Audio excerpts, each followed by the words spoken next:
आपके कमेंट्स बहुत अच्छे आ रहे हैं, डाउट्स पूछ रहे हैं एंड मैं कॉन्टिन्यूसली रिप्लाई भी कर रही हूँ, पूरी कोशिश करती हूँ कि हर कमेंट के रिप्लाई कर पाऊँ। ठीक है, तो चलो आज हम कुछ इंपॉर्टेंट क्वेश्चंस मैं आपको रोज दे ही रही हूँ। लास्ट टाइम मैंने आपको 2 वीडियोस में लीनियर इक्वेशंस के क्वेश्चंस दिए हैं, आज मैं आपको सर्कल्स के दूंगी। सर्कल्स पे बहुत सारे कमेंट्स आते हैं, सर्कल्स चैप्टर लगता है सारे लोग सर्कल्स चैप्टर से करे जा रहे हैं। चलो सर्कल्स चैप्टर के आज मैं क्वेश्चन देती हूँ आपको। So first question is very very important, ध्यान से देखिए। फिगर इज नॉट गिवन, ठीक है, फिगर गिवन नहीं है, फिगर हमें खुद ड्रॉ करनी है। AB is the diameter of the circle and AB is a chord। पहले ही सेंटेंस से एक चीज साफ समझ आती है कि A is the common point, A से ही diameter है, A से ही chord है, ठीक है। A is the common point of the diameter as well as the chord। तो अगर मैं ये सर्कल बनाऊं और अगर मैं यहाँ पर AD डायमीटर बनाऊं, AD तो डायमीटर है तो वो सर्कल से पास होगा, यहीं से ही एक कॉर्ड भी ड्रॉ करना है हमको, लाइक दिस। ये मैंने कर दिया कॉर्ड ड्रॉ, ठीक है। आगे बढ़ते हैं। AD इज 34, AD कितना है 34 सेंटीमीटर एंड AB इज 30, ये मेरा है 30 सेंटीमीटर का, AB जो है वो 30 है। Alright, find the distance of AB। AB का डिस्टेंस निकालो, कहां से? सेंटर ऑफ द सर्कल से, यानी यहां से सेंटर ऑफ द सर्कल से AB का डिस्टेंस निकालना है। मैंने आपको सर्कल चैप्टर कराते हुए समझाया था कि किसी भी पॉइंट का किसी लाइन से डिस्टेंस हमेशा परपेंडिकुलर डिस्टेंस कंसीडर करना, ठीक है। तो दैट मींस हमें क्या निकालना है, हमें सेंटर से इस AB कॉर्ड की दूरी निकालनी है, डिस्टेंस निकालना है। So let it be L। तो हमें क्या निकालना है? To find OL। This is the question, okay. चलो अब क्या करें, देखो AD क्या है, डायमीटर है और 34 सेंटीमीटर का है ना, और O जो है वो सेंटर है, तो इसका मतलब जो AO है वो OD के इक्वल है। और क्यों इक्वल है? क्योंकि रेडियस है, radii of the same circle. इतना सबको समझ आता है। और जब AO और OD इक्वल है तो इसका मतलब जो AO है अगर मुझे वो निकालना है तो मैं AD का अपॉन 2 कर दूं, हाफ कर दूं। डायमीटर का हाफ रेडियस होता है, सबको पता है। तो इसका मतलब 34 upon 2 which is 17 centimetre. That means मेरी इतनी लेंथ आ गई। ऑलराइट, अब AB क्या है? 30। AB है मेरा 30 सेंटीमीटर एंड वी नो, ये कॉर्ड है ना, कॉर्ड है ना। And we know perpendicular drawn from the centre of the circle to the chord bisects the chord. Bisect करती है कॉर्ड को। अगर कोई परपेंडिकुलर ड्रॉ किया हमने सेंटर ऑफ द सर्कल से to the chord bisects the chord, मैंने बहुत बार ये थ्योरम अपनी वीडियोस में लिखी है, बहुत बार समझाई है ना। तो इसका मतलब AL जो है वो LB के इक्वल हुआ, देयरफॉर जो AL है वो LB के इक्वल हुआ। AB कितना है? 30, तो इसका मतलब जो AL है क्या हुआ? 30 upon 2 which is 15 centimetre. Alright, ये 17 ये 15, इतना सबको समझ आया, ठीक है। नाउ मूविंग फॉरवर्ड, अब हम क्या करेंगे, अब हम लगाएंगे Pythagoras theorem in triangle AOL।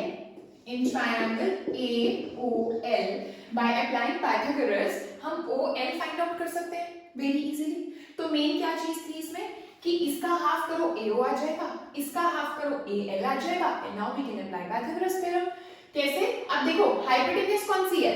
ये 90 डिग्री का है ना, ये वाला एंगल, तो 90 डिग्री के सामने वाला is hypotenuse, right. So AO का square is equal to OL का स्क्वायर प्लस AL का स्क्वायर, ठीक है।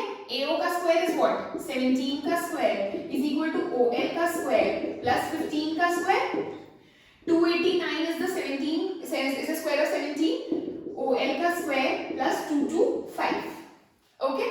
So 289 minus 225 is equal to OL का square, which will be 64 is equal to OL का square. That means 8 is equal to OL. So 8 centimeter metre is the length of OL, और वही उन्होंने हमसे पूछा था find the distance of AB का distance निकालो from the centre of the circle. So let's move on to very important question.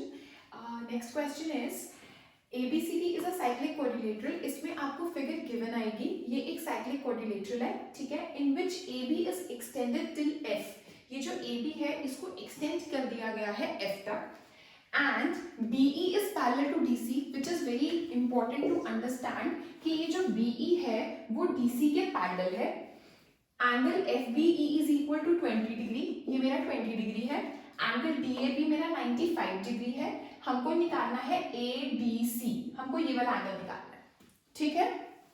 सबसे पहले तो हमको ये अंडरस्टैंड करना है कि ये जो BE DC के पैरेलल है इसकी क्या इंपॉर्टेंस है. ये देखो, ये हमारा है BE और ये हमारा है DC, ये DC, ठीक है, ये मेरा है BC, इसी तरह से ये, ठीक है. अब अगर मैं देखूं कि ये वाली लाइन पैरेलल है तो this will be considered as a transversal, और अगर ये ट्रांसवर्सल है तो this angle is equal to this angle, alternate angles, alright. तो इसको अगर मैं 1 कंसीडर करूं और इसको 2, तो इसका मतलब एंगल 1 और एंगल 2 मेरे ऑल्टरनेट एंगल्स है, तो और वो इक्वल है, alright. Now angle 1 is equal to angle 2 alternate angles. लेकिन मेरे पास तो, मैं ये क्यों बता रही हूँ, मेरे पास तो एंगल 1 भी नहीं है ना, लेकिन मैं एंगल 1 निकाल सकती हूँ. कैसे निकाल सकती हूँ, ये A और C यानी A और 1 मेरे साइक्लिक हैं, सॉरी A और 1 ABCD साइक्लिक क्वाड्रिलेटरल है, तो A और एंगल 1 सप्लीमेंट्री हैं. इनके एंगल्स का सम, इन दो एंगल्स का सम 180 डिग्री है. तो angle A plus angle 1 is equal to 180 degree because opposite angles of cyclic quadrilateral हैं ये, तो वो सप्लीमेंट्री होते हैं, ठीक है. अब एंगल A मेरा 95 है, तो एंगल 1 में इजीली फाइंड आउट कर सकती हूँ, which will be 180 minus 95 यानी 85 डिग्री. तो एंगल 1 मेरा आ गया 85 डिग्री. एंगल 1 85 का है तो एंगल 2 भी 85 का होगा, क्योंकि एंगल 1 और एंगल 2 मेरे ऑल्टरनेट एंगल्स हैं, तो देयरफॉर एंगल 2 भी मेरा 85 का हो गया. ऑलराइट, यहाँ तक समझ आई. उसके बाद अगर एंगल 2 मेरा 85 का है तो एंगल CBF यानी यहां से लेकर ये पूरा, ठीक है, तो एंगल CBF जो होगा वो होगा एंगल 2 प्लस 20, ये प्लस ये 2 मैं निकाल चुकी हूं 85, तो इसका मतलब ये हो गया मेरा 105 डिग्री, 105 डिग्री. ये पूरा यहां से यहां तक कितने का हो गया, 105 डिग्री. अब ये एक्सटीरियर एंगल हो गया. Exterior angle is equal to interior opposite angle in cyclic quadrilateral. किसी भी ट्रायंगल में तो होता है कि एक्सटीरियर एंगल इन दो एंगल्स के सम के इक्वल होता है, लेकिन अगर मैं साइक्लिक क्वाड्रिलेटरल कंसीडर करूं, मैंने आपको बताया भी था कि जो एक्सटीरियर एंगल होता है वो इंटीरियर ऑपोजिट के इक्वल होता है, सम के इक्वल नहीं होता, इक्वल होता है, ठीक है. तो इसका मतलब ये एक्सटीरियर एंगल इस वाले एंगल के इक्वल होगा, तो एंगल ADC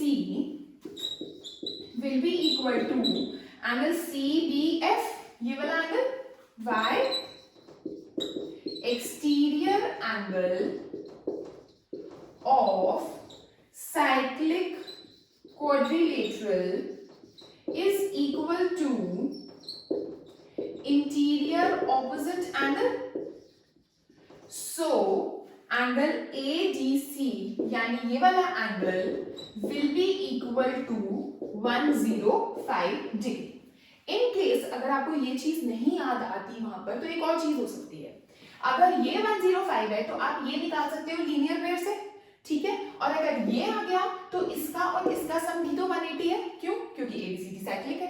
तो अल्टीमेटली जब ये 105 है, ये 75 आएगा, 180 में से माइनस करके फिर 180 में से आप माइनस करोगे तो ये आ जाएगा, क्योंकि साइक्लिक क्वाड्रिलेटरल है. तो अल्टीमेटली ये 105 ही आना है, चाहे आप ऐसे करो या फिर आप दूसरी तरह करो, ठीक है.